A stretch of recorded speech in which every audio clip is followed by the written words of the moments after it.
오늘은 유머가 없습니다. 오늘은 느헤미야서 마지막 시간이 되겠습니다. 이스라엘 백성이 반복되는 우상 숭배와 죄 때문에 바벨론에게 완전히 멸망을 당하고 예루살렘도 완전히 폐허가 되었습니다. 그 성벽이 다시 재건되는데 무려 140년간이 걸려서 완성이 되었습니다. 이스라엘 백성들은 이 모든 불행이 전부 자기들의 죄 때문이라는 것을 깨닫게 되었어요. 그래서 두 번 다시 이제 우리가 남에게 침략을 받고 지배를 당하고 이런 일을 당하지 말자, 이렇게 이 리더들이 모여서 다짐을 하고 또 그들이 도장을 이렇게 찍는 그런 모습이 있습니다. 그들은 24일 동안이나 부흥회를 했어요, 사실은. 그래서 철저하게 하나님 앞에 회개하고 다시 정말 말씀으로 살겠다고 그렇게 맹세를 한 것입니다. 느헤미야서 9장 38절 보겠습니다. 자, 우리가 이 모든 일을 인하여 이제 견고한 언약을 세워 기록하고 우리의 방백들과 레위 사람들과 제사장들이 다 인을 치나이다 하였느니라.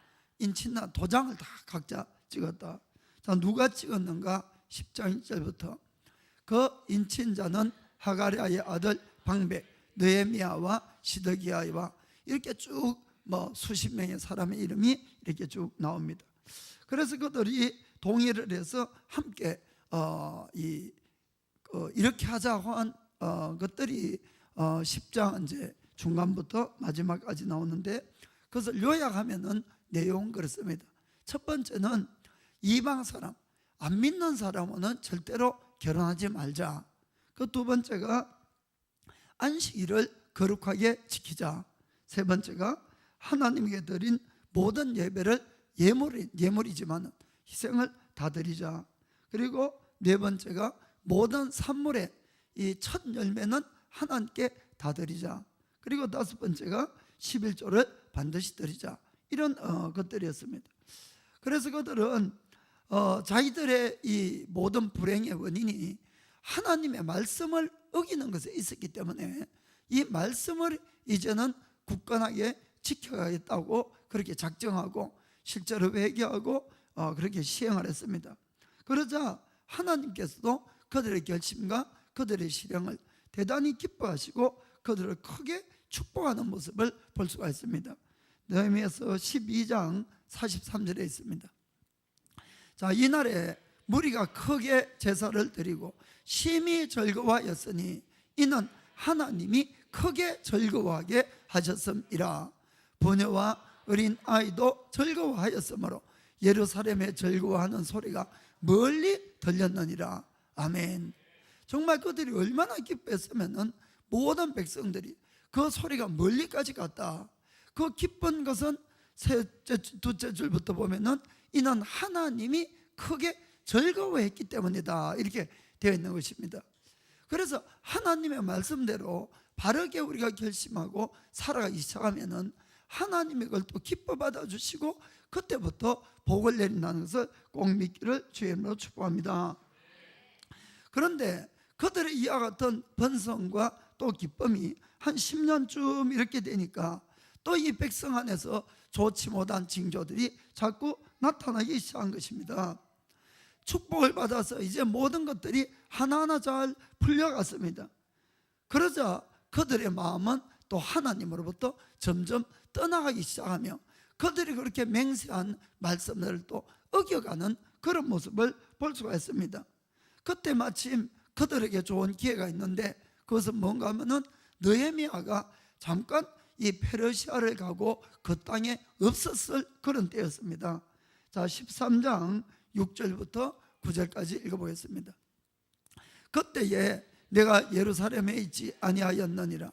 바벨론 왕 아닥사스다 32년에 내가 왕에게 나아갔다가 며칠 후에 왕에게 말미를 청하고 예루살렘에 이르러서야 엘리야십이 도비야를 위하여 하나님의 전뜰에 방을 갖춘 악한 일을 안지라. 내가 심히 근심하여 도비야의 세간을 그 방 밖으로 다 내어 던지고 명하여 그 방을 정결케 하고 하나님의 전의 기명과 소재물과 유황을 다시 그리로 들여 놓았느니라. 아멘. 갔다 오니까 이 도비아라는 사람은 이 암몬 사람, 암몬 이방인인데도 그를 위해서 하나님 성전들의 방을 준비하고 그가 그곳에 살고 있었던 것입니다. 너무 기가 막힌 일이었어요. 이 느헤미야가 총독으로 와서 12년 동안 있으면서 모든 성벽을 쌓고 또 신앙의 재정비가 되고, 그래서 이제 임무를 마치고 페르시아에 잠깐 갔다 온 겁니다. 뭐 말이 잠깐이지만은 걸어서 갔다 오면은 1000km가 넘는 거리니까 몇 달 걸렸겠죠. 그 이제 갔다 오니까 이게 막 엉망진창이 또 돼버린 것입니다. 그래서 이 도비아는 왜 그랬는가 하면은 그가 암몬 사람이지만은 그 유대 예루살렘 안에 살고 있었어요. 그리고는 자기 아내도 유대 사람, 아들의 아내도 유대 사람. 그래서 이 유대인들하고 높은 사람하고 이렇게 아주 친밀한 관계를 맺고 있었기 때문에 그런 이제 특혜를 받아 있었던 걸 있습니다. 그것뿐만 아니었어요. 이 백성들이 11조를 안 내고 하니까 성전에서 일하던 사람들이 다 도망가고 없는 거예요. 자, 13장 10절 보겠습니다. 13장. 내가 또 알아본즉 레위 사람들의 받을 것을 주지 아니하였으므로 그 직무를 행하는 레위 사람들과 노래하는 자들이 각각 그 전리로 도망하였기로. 그들은 원래 예루살렘에는 농사를 뭐 안 짓는 곳이니까 서로 외부에서 도와줘야 되는 겁니다. 그런데 밖에 살고 있던 사람들이 성전을 건축하고 이 성벽을 쌓고 성전에 일을 하고 있었는데 줄 걸 안 주니까 생활이 안 되니까 다 도망갔다 이렇게 되어 있는 것입니다. 그리고 안식일을 지키지 아니하고 여전히 일하는 이런 사람들이 또 많이 생겨났습니다. 그것뿐만 아니라 또 이방인들과 결혼한 이 아이들을 보니까 자기 엄마 따라서 외국어는 다 하는데 오히려 이 히브리 말을 못하는 거예요. 그런 또 기가 막힌 일이 생기는 이런 일들이 생겼던 것입니다. 저는 이 이스라엘 백성의 이 불순종을 보면서 정말 인간의 죄의 속성이라는 것이 얼마나 뿌리가 깊으냐 하는 것을 새삼 우리가 느낄 수가 있는 것입니다. 한번 우리 생각해 보시기 바랍니다. 사실 여호수아가 가나안 땅을 이제 들어왔어요. 그때부터 이스라엘 백성들이 바벨론에게 점령당할 때까지 800년간을 살았습니다.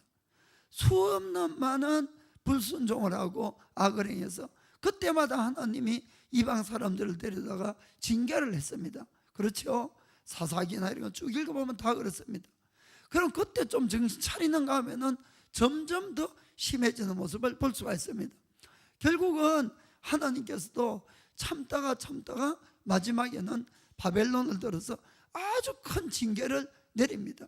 그 당시에 있던 유대인들의 대부분이 다 죽어버립니다.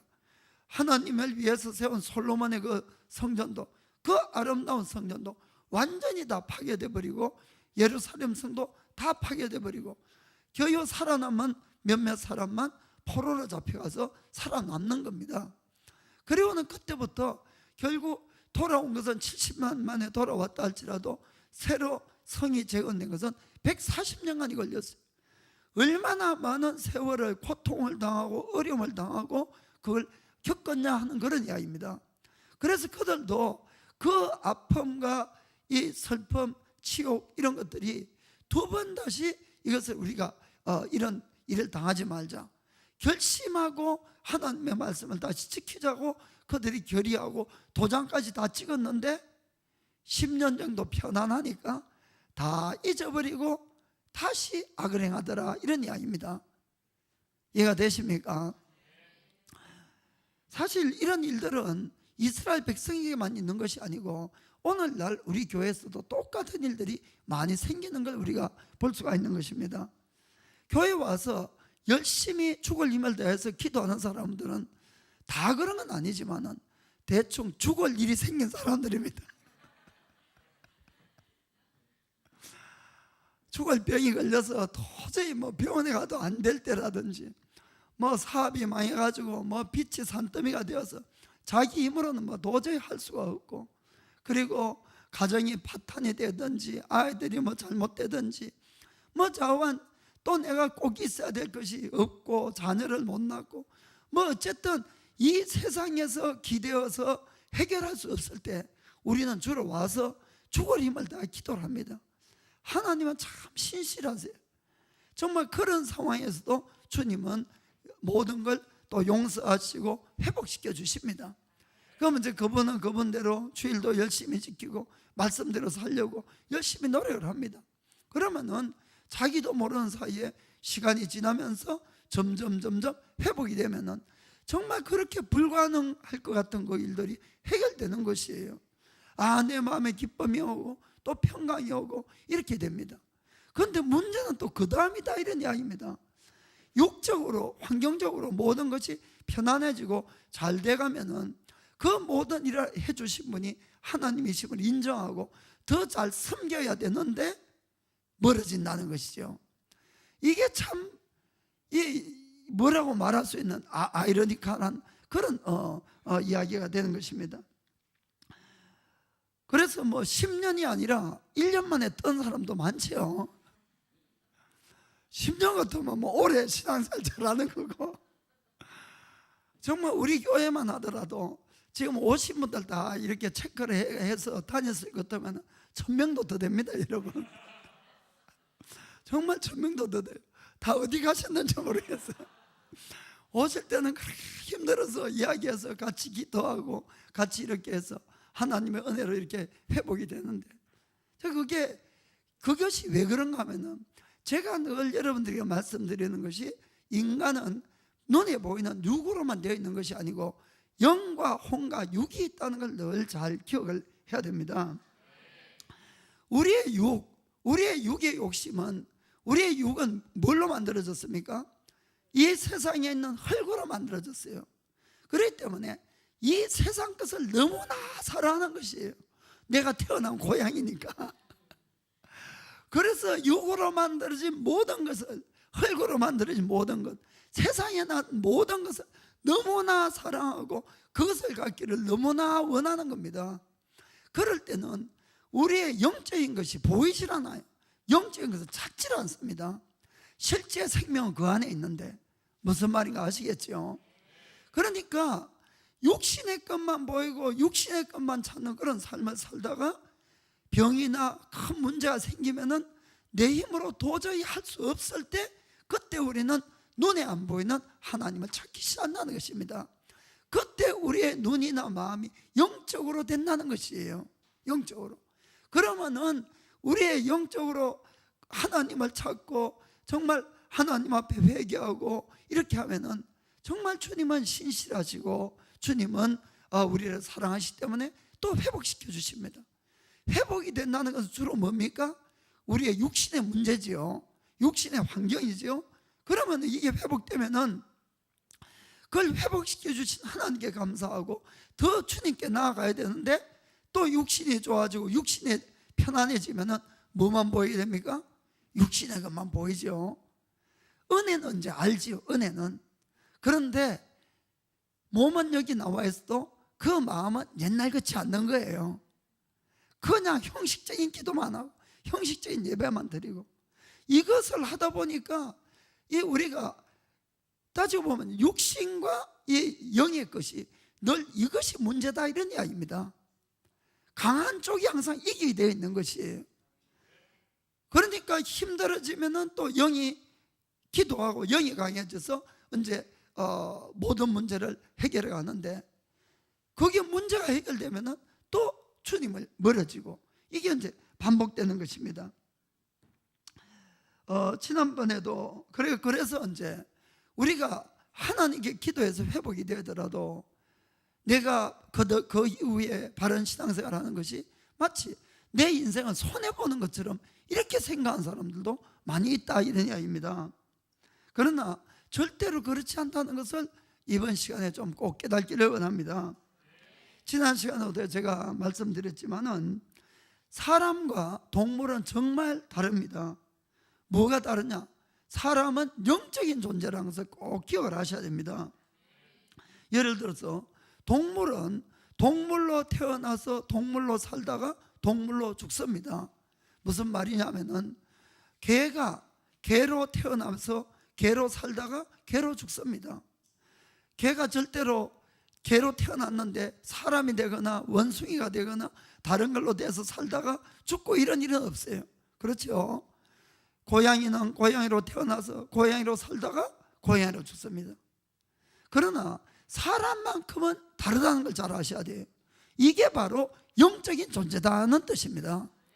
사람은 태어나기는 다 사람으로 다 태어납니다. 그러나 자기가 믿는 영에 따라서, 자기가 따라가는 영에 따라서 사람은 하나님도 될 수가 있고 마귀도 될 수가 있고, 사람은 자기가 믿고 따라가는 영에 따라서 천사도 될 수도 있고 동물도 될 수도 있다는 겁니다. 아멘. 이것이 너무나 다른 거예요. 그게 바로 인간이 영적인 존재라는 것입니다. 그래서 여러분들은 어떤 영을 지금 따라가고 있는가, 이걸 잘 생각하셔야 됩니다. 우리 주님은 정말 평화의 하나님이시죠. 모든 사람이 구원을 받기를 원하고 평화를 이렇게 주지만은, 예를 들어서 이슬람 종교를 믿고 따라가는 사람들 한번 보세요. 남을 죽이는 것이, 그것이 자기가 하나님을 위하는 일이라고 얼마나 수많은 사람들에게 눈물을 가져다 주고 아픔을 주고 정말 비극을 가져다 주는지 모릅니다. 그럼에도 불구하고 그들은 자기 하나님을 잘 믿는다고 생각하죠. 얼마나 무서운 일인지 몰라, 영이라는 것. 그래서 여러분들이 조금 더 영적인 것을 좀 덜 아시길 바랍니다. 우리가 자기의 죄를 정말 깨닫고 회개하고 누구라도 예수님을 나의 구주로 영접을 하게 되면은 그 사람은 새로 태어납니다. 그리고 하나님의 자녀가 되는 것이에요. 정말 그렇습니다. 그러나 그 사람이 하나님의 자녀답게 살아서 예수님을 더 닮고 정말 천국을 바로 가기 위해서는 늘 말씀을 먹고 살아야 된다는 것을 아시길 바랍니다. 그냥 태어났다고 되는 것이 아니라는 것이에요. 그것을 따라가야 되는 것입니다. 아멘. 그래서 우리가 예수님을 진짜 믿는 크리스찬들은 말씀대로 사는 것을 힘들다든지 내 인생을 손해본다 이렇게 생각하면 너무나 큰 착각이라는 것이에요. 그것이 아니라 말씀을 믿고 말씀을 따라 사는 삶이야말로 나에게 참된 자유와 생명이 보장되는 삶이라는 것을 꼭 믿기를 주의 이름으로 축복합니다. 예를 들어서 하나님의 말씀은 마치 물고기에게 있어서는 물과 같은 것이에요. 달려가는 이 전차에게는 레일과 같은 그런 역할을 해주는 것입니다. 물고기가 물속에서 살다 보니까 너무 오래 살았어. 와, 이 물속에서만 살다 보니까 이 재미도 없고 지치고 나도 좀 세상 구경 좀 해야 되겠다. 그리고 물에서 나오는 순간 죽어버리는 거예요. 이 물은 물고기를 속박하는 것이 절대로 아닙니다. 오히려 물이 있음으로 말미암아 물고기는 자유롭고 생명을 얻는 것이에요. 그 말씀이 우리에게 똑같다는 이런 이야기입니다. 많은 분들은 말씀대로 살아라 그러면은 그걸 어떻게 막 말씀대로 살 수 있냐고 막 몸을 비트시는데 그것이 아니라는 것입니다. 전차가 매일 레일 위에만 달리다 보니까 지겨워 죽겠어. 나도 좀 여기도 구경 가고 저기도 구경 가고 좀 가고 싶어 해서 탈선하면은 그 순간에 꼼짝도 못하고 그냥 박히고 만다 이런 이야기입니다. 오히려 그 레일은 이 전차를 속박하고 부자유롭게 하는 것이 아니고 오히려 이 전차를 자유롭게 움직일 수 있도록 만들어준 사실을 꼭 기억하시길 바랍니다. 그렇기 때문에 우리가 예수님을 믿는다는 것은 예수님의 말씀을 지키는 것입니다. 그래서 주님이 이런 말씀을 하셨죠. 요한복음 15장 5절에 나는 포도나무요 너희는 가지니 저가 내 안에 내가 저 안에 있으면 이 사람은 과실을 많이 맺나니 나를 떠나서는 너희가 아무것도 할 수 없음이라. 아멘. 우리는 이 말씀을 철저하게 마음에 새겨야 됩니다. 나는 주님을 떠나서 아무것도 할 수 없는 존재야. 실제로 그렇습니다. 그런데도 막 가지가 혼자 잘려져서 두 발로 막 여기저기 잘도 걸어 다니고 이러는데, 그거는 이미 죽은 생명이 된다는 것입니다. 정말 믿으셔야 됩니다. 6절에 분명히 그렇게 또 말씀합니다. 사람이 내 안에 거하지 아니하면 가지처럼 밖에 버려 말라지나니 사람들이 이것을 모아다가 불에 던져 사르느니라. 아멘. 한번 믿었다고 안심하지 마시고 끝까지 주님에게 붙어 있어야 됩니다. 우리는 좁은 문으로 들어가야 되지만 끝까지 좁은 길을 가야지 천국을 가는 것입니다. 아멘. 그래서 끝까지 가야 되는 것이에요. 그런데 이 말씀 따라 사는 것이 좁은 문 좁은 길이자 그러지만은 이것이 힘든 거냐 하면은 그 다음 구절 한번 보겠습니다. 7절에 너희가 내 안에 거하고 내 말이 너희 안에 거하면 무엇이든지 원하는 대로 구하라. 그리하면 이루리라. 아멘. 얼마나 우리에게 큰 축복이 약속되어 있는지 모른다는 것입니다. 여기에 보면은 우리가 주님 안에 거하는 것에 대해서 말인데, 요 5절에 보면은 내가 너희 안에 거하면, 여기는 내 말이 너희 안에 거하면 이렇게 되어 있거든요. 그 뜻은 예수님이 내 안에 거한다는 뜻은 예수님의 말씀이 내 안에 거한다는 것하고 똑같다, 이런 말씀입니다. 예수님은 말씀의 하나님이시죠. 그렇죠? 요한복음 1장 1절부터 잘 나와 있습니다. 그래서 태초에 말씀이 있었고 그 말씀은 하나님과 함께 있었고 그 말씀이 곧 하나님이시니라. 아멘. 거기 14절에 보면은 말씀이 육신이 되어 이 땅에 오셨다. 아멘. 그렇습니다. 그분이 예수님이시니까 내가 주님 안에, 주님이 내 안에 가는 뜻은 하나님의 말씀이 내 안에 거하는 거예요. 그러면은 내가 주님 안에 가는 뜻은 뭐냐? 7절에 내가 주님 안에 거해야 되는데 너희가 내 안에, 그 뜻은 10절을 보면은 명백합니다. 10절 내가 아버지의 계명을 지켜서 아버지의 사랑 안에 거하는 것 같이 너희도 내 계명을 지키면 내 사랑 안에 거하리라. 아멘. 말씀만 가지고 있으면 안 된다는 겁니다. 말씀을 지키는 자가 예수님 안에 거하는 것이에요. 이해가 되십니까? 그래서 내가 하나님 안에 있고 하나님이 내 안에 있다, 그 뜻은 말씀이 내 안에 있고 그 말씀을 내가 지킬 때 나는 하나님과 연합되어 있는 것입니다. 그런 사람은 무엇이든지 원하는 대로 구하라는 겁니다.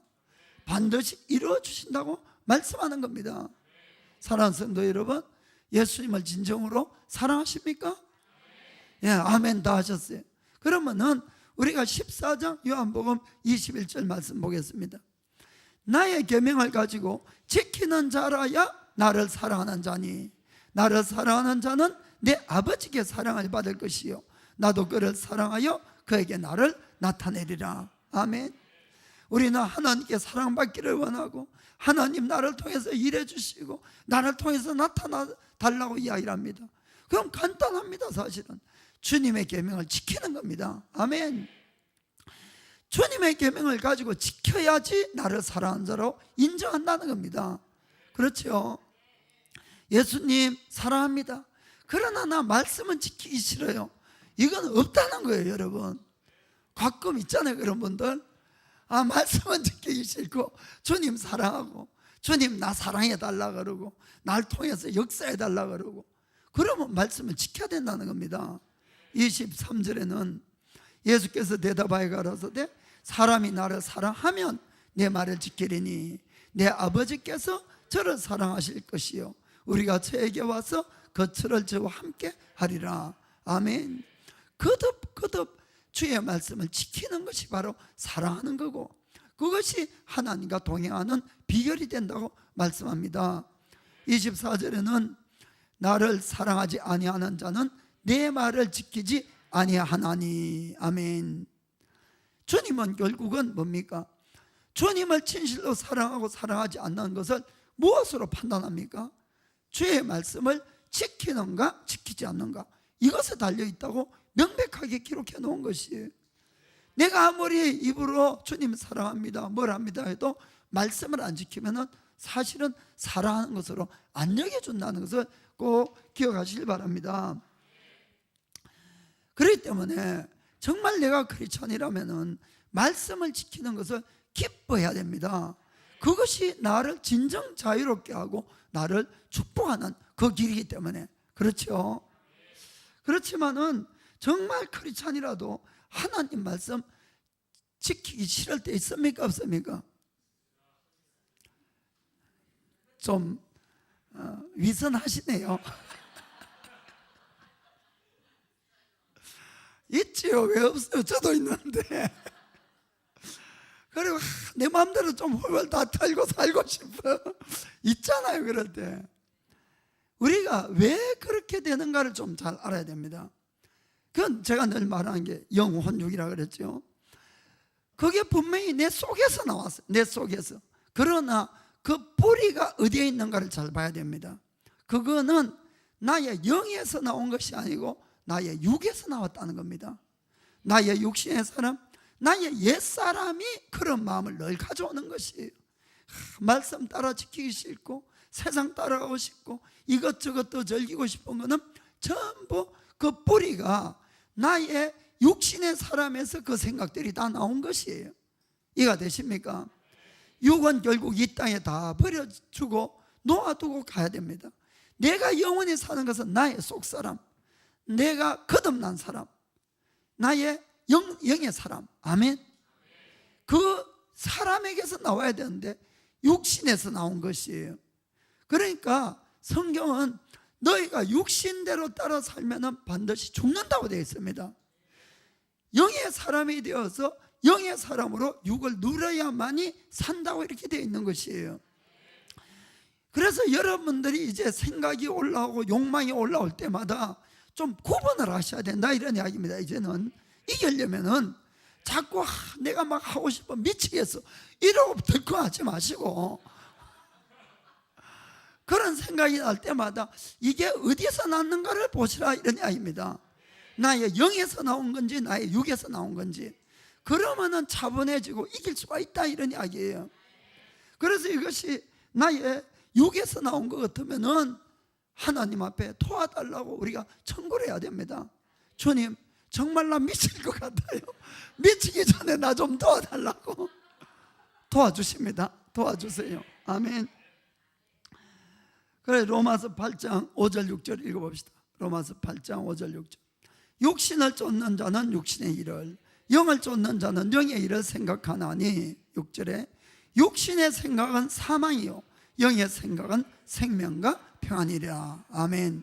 13절에 너희가 육신대로 살면 반드시 죽을 것이로되 영으로서 몸의 행실을 죽이면 살리니. 아멘. 결국 우리는 영과 육의 싸움입니다. 사실은 우리가. 그래서 육은 아까도 말씀드렸듯이 이 땅에서 나왔기 때문에 이 땅의 것을 끊임없이 살아가는 것이에요. 할 수 없어요. 살아있는 이상은 없어지지 않습니다, 여러분. 그러면은 방법은 뭐냐? 나의 영의 사람을 점점 강건하게 할 수밖에 없는 것입니다. 그러면 이길 수가 있어요. 그러면은.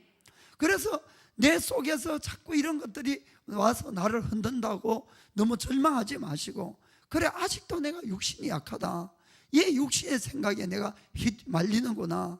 그럼 주님 앞에 기도하고 회개하고 도와달라고. 그러면은 도와주신다 이런 이야기입니다.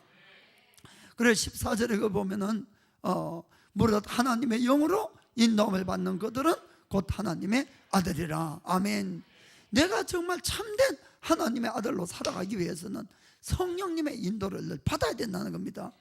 영의 사람이 돼야 된다는 것이에요. 내 육신의 생각에 휘둘려가지고 따라가는 것은, 이것은 다른 종류라는 것입니다. 아멘.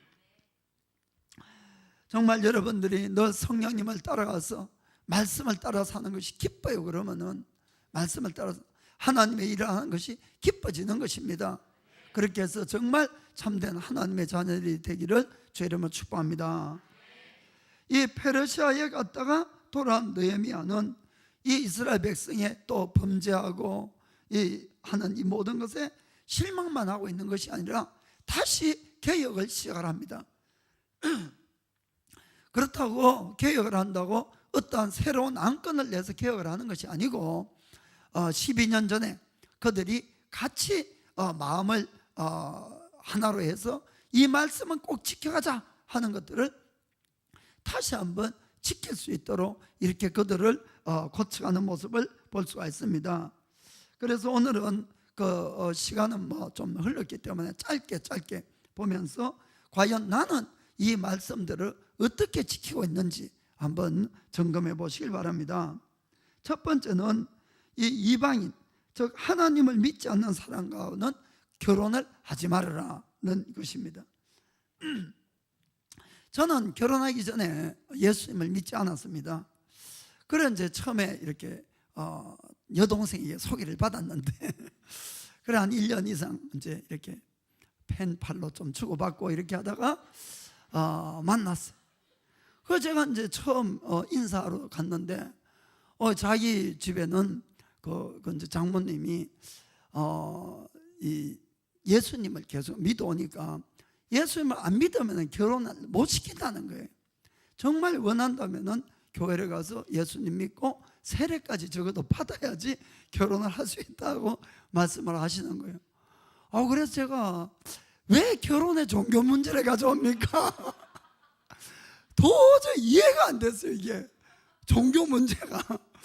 아니 사랑하면 됐지 내가 이 사람을 데리고 살지 뭐 예수님 데리고 사냐? 이해가 안 되는 게 이게 이해가.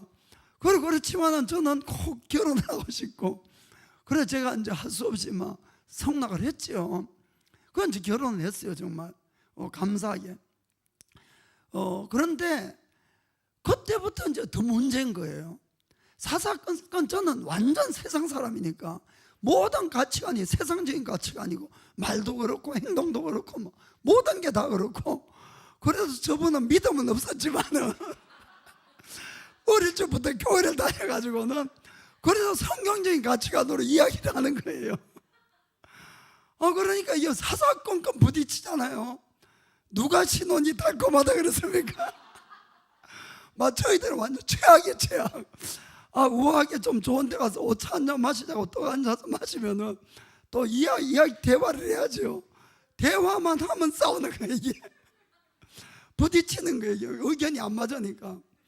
결국은 서로 감정만 탁 상하고 서로 좋게 갔다가 상해서 돌아오고 이게 뭐 매일 그냥 거듭되고 정말 힘들었어요. 솔직하게 그때 아마 후회 많이 했을 것 같아. 왜 내가 저 사람을 골랐지 하고 저와 막 그런 시절이 있었던 겁니다. 오늘은 막 이야기를 하자고 한 건 아니니까 막 시간도 다 돼가고 그건 이제 결론만 오늘은 간단히 이야기할게요. 왜 우리가 안 믿는 사람하고 결혼하면 안 되는가? 첫째는 영생이 달려있기 때문에 그렇습니다. 제일 중요한 건 영생이. 우리가 참 사랑해서 결혼하면 사랑해서. 그런데 예수님을 그분이 끝까지 안 믿게 되면은 그분은 영원한 벌을 받아야 됩니다. 자기 죄 때문에. 그렇죠? 그러면 그 사랑하는 사람을 어떻게 그쪽에 보낼 수 있겠어요? 평생을 두고 마음 아리를 하고 그렇게 사는 겁니다.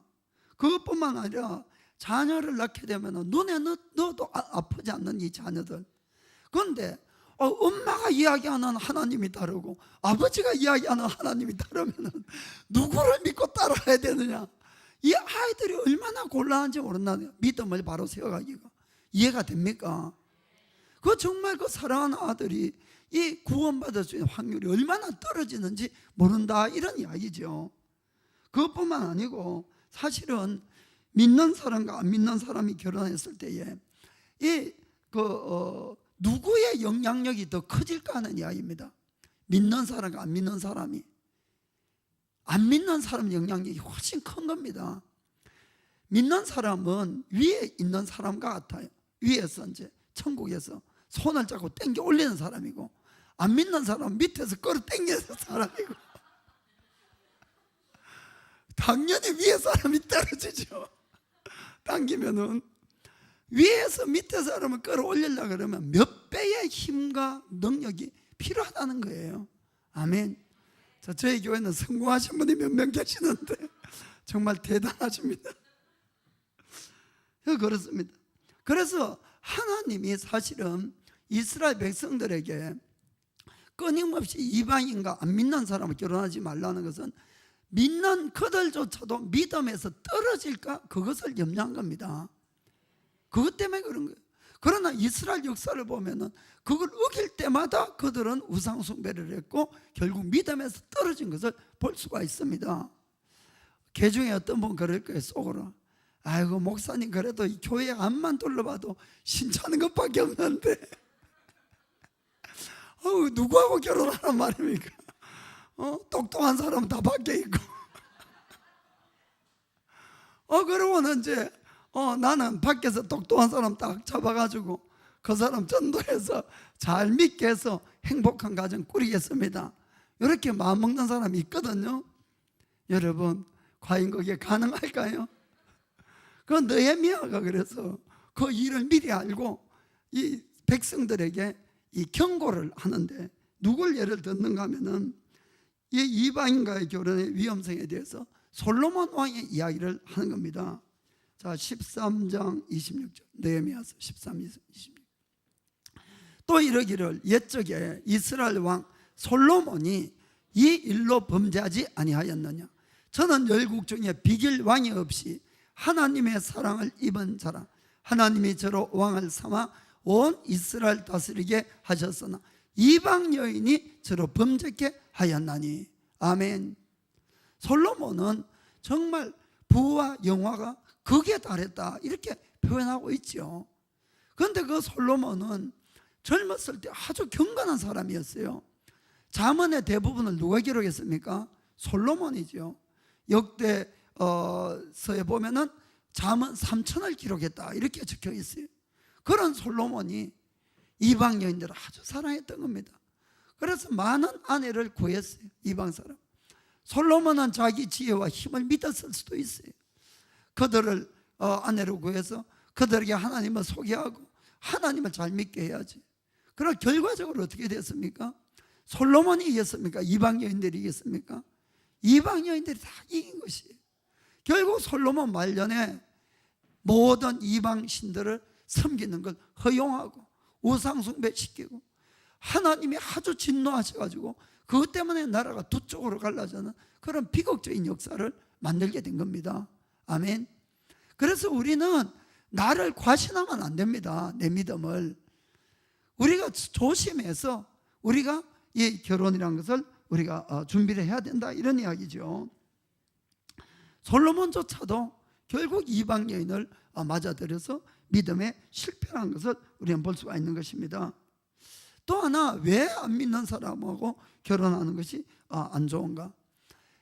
이것은 결혼 생활이 불행해지기 때문에 그렇습니다. 결혼 생활이 예를 들어서 아내는 믿고 남편은 예수님을 믿지 않는다고 합시다. 그러면 믿지 않는 남편으로 볼 때는 예수 믿는 아내를 이해할 수가 없는 거예요. 솔직히 이야기로 이해할 수가 없습니다. 매주마다 교회 가네. 매주마다 이거는 아니 자기는 모처럼 쉬는 일요일인데 휴일에 가족이 단란하게 함께 모여서 좀 같이 지내고 같이 쉬고 같이 좀 놀러가고 즐거운 시간을 가지고 그러려고 결혼했는데 이게 주일만 되면 이게 한 번 두 번도 아니고 말이야. 남편 떨자놓고는 그냥 혼자 교회 가가지고 그냥 오도가도 안 하고 그러니까 때로는 아이들까지 다 데리고 가고 그러고도 결혼 왜 했어 도대체? 왜 결혼해가지고 말이야 남 이렇게 골탕 먹이고. 제가 남편들 참 존경스럽습니다. 그러면서도 매주 보내는 거 보면은 정말 존경스러워요. 저 같으면 막 다리를 막 불러놨다지. 그러니까 이게 사실 안 믿는 사람하고 같이 이렇게 생활한다는 것이 이렇게 그때 사랑하고 뭐 이럴 때는 다 몰라요. 그러나 실제로 우리가 삶을 살아가면서 믿음 생활을 한다는 것이 얼마나 힘든 어려움을 가져온다지 모른다는 것이죠. 그래서 가족의 이 행복을 위해서도 부부가 같은 믿음을 가지는 것이 너무나 중요하다는 것을 말씀드리는 겁니다. 그래서 앞으로 결혼할 분들은 잘 깊이 생각하시고 참 충분히 기도해서 정말 좋은 그런 상대를 만나 결정하기를 축복합니다. 그러면은 이미 안 믿는 사람은, 결혼한 사람은 어떡합니까? 또 다 안 믿었는데 하나님의 은혜 가운데 또 믿은 분들 있잖아요. 주인은 또 안 믿고, 그런 분은 어떡합니까? 이런 말씀을 할 거예요. 솔직히 저도 그게 속하거든요.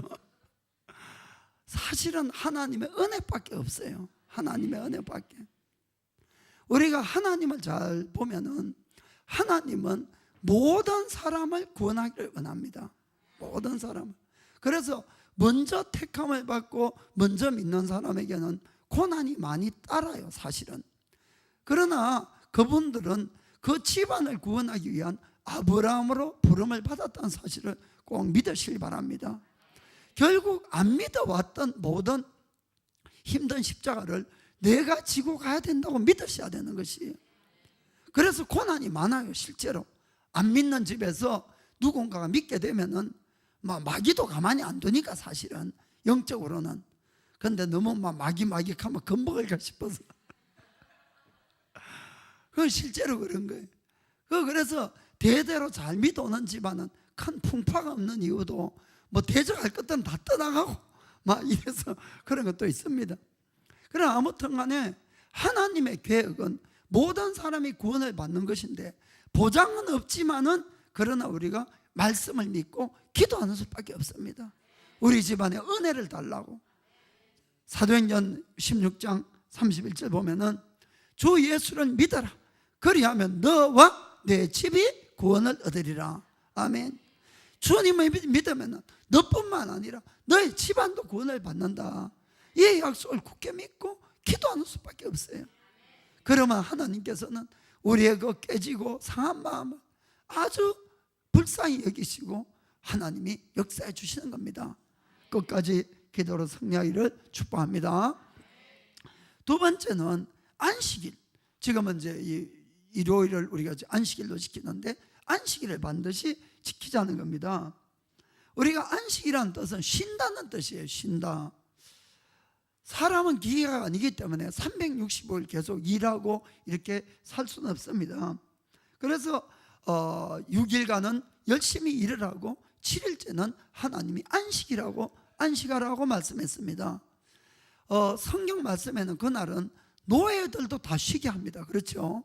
짐승들까지도 다 쉬게 하는 것이에요. 하나님은 정말로 모든 만물을 만드신 하나님이세요. 그래서 모든 사람들이 쉬는 것, 특별히 옛날에 이 일이라는 것은 주로 몸으로 하는 노동이 대부분이거든요. 그래서 쉬게 한다. 먼저 안식일은 우리가 육신이 쉬는 날이다, 이렇게 생각하시길 바랍니다. 그런데 모처럼 그렇게 쉬는 날 교회까지 가야 됩니까? 가서 예배를 드려야 됩니까? 이런 분들이 이제 생기는 것이에요. 그 이유를 제가 분명히 말씀드릴게요. 우리가 이 안식일 날은 나의 육은 쉬지만은 우리의 영을 살리기 위한 날인 걸 믿으시기 바랍니다. 우리가 6일 동안 열심히 일하는 것은 무엇을 얻기 위한 것입니까? 육신의 빵을 얻기 위해서 6일 동안 열심히 일을 합니다. 그러나 사람은 빵만 가지고 살 수 있는 존재가 아니에요. 늘 거듭 말씀하지만 영이 있기 때문에 빵만 가지고 살면 동물이 되고 마는 것입니다. 잘못된 영을 받으면 마귀가 되는 것이에요. 이해가 되십니까? 그래서 사람은 빵으로만 사는 것이 아니라 하나님의 말씀을 먹고 나의 영이 자라서 살아가는 겁니다. 그래서 주일날은 하나님께 우리가 예배를 드리고 하나님으로부터 말씀을 받아서 나의 영을 양육해가는 날이 바로 주일날인 걸 믿으셔야 됩니다. 그래서 주일을 잘 지킴으로 나의 영이 성장을 하기 때문에 영, 혼, 육이 아주 바란스를 맞춰서 성장을 가져올 수 있다는 것이에요. 그런 사람이 복된 삶을 사는 겁니다. 육신만 계속 잘 되면, 아까 말씀했잖아요, 사람은 영적인 동물이기 때문에, 영적인 존재이기 때문에 절대로 영적으로 잘 되지 않으면 주님을 닮아갈 수가 없는 것이에요. 이해가 되십니까? 그래서 주일날 모여서 예배를 드리고 영의 양식을 먹는다는 걸 꼭 믿으시기 바랍니다. 이 안식일의 중요성에 대해서는 이사야서 56장에 보면 나오니까 한번 읽어보시기 바랍니다. 시간이 없어 넘어갈게요. 그 다음에 이제 세 번째는 하나님께 반드시 예배를 드리라는 것입니다. 예배 드리는 것. 이제 안식일을 지키는 거하고 예배하고는 좀 다르지만은, 하나님이 인간을 창조한 목적을 이사야서 43장 7절에 이렇게 말씀합니다. 무릇 내 이름으로 일컫는 자, 곧 내가 내 영광을 위하여 창조한 자를 오게 하라. 그들을 내가 지었고 만들었느니라. 아멘. 우리를 무엇 때문에 만들었다고요? 하나님의 영광을 위해서. 아멘. 내가 하나님의 영광을 나타내려면 나는 더 영적인 사람이 되어야 됩니다. 하나님과 늘 하나가 되어서 하나님으로부터 늘 기름 부음을 받으셔야 되는 거예요. 그럴 때 우리가 주의 모습을 나타내는 겁니다. 사람이지만은 이해가 되죠. 그래서 진짜로 내가 이 하나님과의 바른 관계 속에서 우리가 이 하나님의 영을 계속 공급받기 위해서는 예배가 중요한 겁니다. 예배의 뜻을 간단하게 이야기하면은 우리 쪽에서 하나님께 드리는 모든 것이 예배입니다. 우리 쪽에서 하나님께 드리는, 사실은 모든 만물을 하나님이 만드셨고 하나님이 주셨기 때문에 우리가 살아가는 겁니다. 그런데 내 쪽에서 드리는 모든 것, 나의 시간을 드리면 그게 예배고, 나의 재주를 드리면 그것도 예배고, 내가 물질을 드려도 예배고, 몸을 드려도 예배고, 모든 것이 예배예요. 그래서 우리가 주일날 이렇게 교회에 모여서 드리는 이것만 예배가 아니고, 이것도 물론 예배지만은 가정이나 직장이나 어디서라도 하나님을 생각하며 드리는 모든 것은 다 예배입니다. 아멘. 그래서 이 예배를 잘 드리는 자, 예배가 형식이 아니라 마음을 다해서 드리는 자를 하나님은 오늘도 찾고 계신다는 것을 믿으시기 바랍니다. 요한복음 4장 23절에 4장 23절, 아버지께 참으로 예배하는 자들은 신령과 진정으로 예배할 때가 오나니 곧 이때라. 아버지께서는 이렇게 자기에게 예배하는 자들을 찾으시느니라. 아멘. 하나님이 찾는 예배자가 되기를 축복합니다. 24절에 하나님은 영이시니 예배하는 자가 신령과 진정으로 예배할지니라. 아멘. 우리가 매주 예배를 드리니까 예배를 소홀하게 생각하는데, 세상에서 아담과 하와는 하나님이 만드셨어요. 그죠? 사람이 만든 첫사람은 누굽니까? 가인과 아벨이지요. 가인과 아벨. 이 두 사람의 운명을 갈라놓은 것이 뭡니까? 하나님에 대한 예배입니다. 그렇죠? 아벨은 하나님이 기뻐하는 예배를 드려서 그는 첫 번째 의인이라고 이렇게 칭함을 받았어요. 히브리서 11장에 그렇게 되어 있습니다. 그가 의인으로. 그러나 이 가인은 예배에 실패함으로 하나님과의 관계가 어긋나 버렸어요. 그래서 최초의 살인자가 되어버리고 만 것입니다. 이해가 됩니까? 하나님과의 관계, 예배가 그렇게 중요한 것이에요. 예배를 잘 드릴수록 하나님과 내가 더 바른 관계가 되고 주님의 영으로 충만하지만은, 예배에 실패를 할수록 우리는 주님과 끊어지는 그런 삶을 살고 살인자가 되어 간다는 겁니다. 여러분들이 잘 깨닫기를 축복합니다. 그 다음에 네 번째 그들이 이야기한 것은 모든 산물의 첫 열매를 하나님께 드리라는 겁니다. 첫 열매. 잠언 3장 9절 10절, 너의 제물로 너의 소산물의 처음 익은 열매로 여호와를 공경하라. 어떤 복이 있는가? 10절에 그리하면 너의 창고가 가득히 차고 내 접털에 새 포도즙이 넘치리라. 아멘. 첫 열매라는 뜻은 가장 중요한 것, 가장 귀한 것, 그런 뜻입니다. 아멘. 그것을 누구에게 드리라? 하나님께 드리라는 것입니다. 오늘날 말씀하면은 마태복음 6장 33절이겠죠. 읽어봅시다. 너희는 먼저 하나님의 나라와 그의 의를 구하라. 그리하면 이 모든 것을 너에게 더하시리라. 아멘. 첫 번째를 늘 하나님을 세우시길 바랍니다. 그리하면은 의식주나 이런 모든 필요도 더하여 주시는 것을 꼭 믿기를 주님으로 축복합니다. 아까도 말씀드렸지만은 예수를 믿는다는 것은 하나님의 말씀을 믿는다는 것이에요. 말씀에 이렇게 이런 복이 있고 이런 말씀들이 있으면은 여러분들이 이 말씀을 믿고 실행을 해야 되는 겁니다. 그게 믿는 것이에요. 아멘. 마지막에는 11조를 반드시 드려라. 아멘. 11조는 하나님의 것이다 이렇게 되어 있습니다. 그러나 11조를 쓰는 용도는 하나님이 뭐 사드십니까? 아니죠. 교회에서 다 쓰는 겁니다. 11조 드리면 교회에서. 그거 한번 보겠습니다. 자, 느헤미야서 10장 37절에 자, 뭐 길어서 다 안 읽고 여기 보면은 11조를 레위 사람들에게 주리라. 레위 사람들, 하나님의 성전에서 일하는 사람들이 받아간다 이런 이야기입니다. 자, 38절에 레위 사람들도 11조를 바칩니다. 그러면 그건 누가 갖느냐? 아론의 자손 대제사장에게 그건 드리라. 아멘. 그 다음에 이제 39절에 그럼 11조나 이런 모든 것들은 누구를 위해서 쓰는가? 자, 중간부터 제사장들과 및 문지기들과 노래하는 자들이 있는 골방에 둘 것이라. 그리하여서 우리가 우리 하나님의 전을 버리지 아니하리라. 아멘. 하나님의 교회가 유지되어 가고 하나님의 교회가 확장되어 가기 위해서 우리가 헌금을 드리는 겁니다. 아멘. 그래야만이 교회가 운영이 가능한 것이, 그렇지 않겠습니까?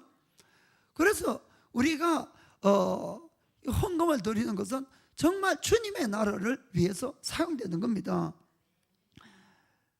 그래서 여러분들의 헌금은 아주 중요한 의미가 있는 겁니다. 매주 우리가 이렇게 예배를 지키고 하나님께 드릴 수 있고, 또 그 외에도 뭐 월요 예배나 또 뭐 중보기도회나 금요 예배는 뭐 이런 여러 가지 것들을 할 수 있는 모든 것도 이 건물이 있기 때문에 그렇고, 이런 모든 것들이 유지되고 하는 모든 것, 그리고 풀타임으로 사역하는 모든 사람의 생활이 되고, 이런 것들도 다 여러분의 헌금에서 이렇게 되는 겁니다. 아멘. 그 정말 여러분들이 그렇게 해주심을 진심으로 감사합니다. 그런데 이 헌금 안에도 특별하게 11조라는 거예요. 11조. 그럼 오늘은 시간이 없어서 그냥 잠깐만 말씀드리겠습니다. 말라기서 3장 8절 보겠습니다. 사람이 어찌 하나님의 것을 도적질하겠느냐? 그러나 너희는 나의 것을 도적질하고도 말하기를 우리가 어떻게 주의 것을 도적질하였나이까 하도다. 이것이 곧 11조와 헌물이라. 아멘. 11조는 누구의 것이라 했습니까? 하나님의 것이라 되어 있습니다. 9절에 너희가 곧 온 나라가 나의 것을 도적질하였으므로 너희가 저주를 받았느니라. 아멘. 그 11조를 안 하면은 하나님 입장에서는 하나님의 것을 훔쳤다고 말씀합니다.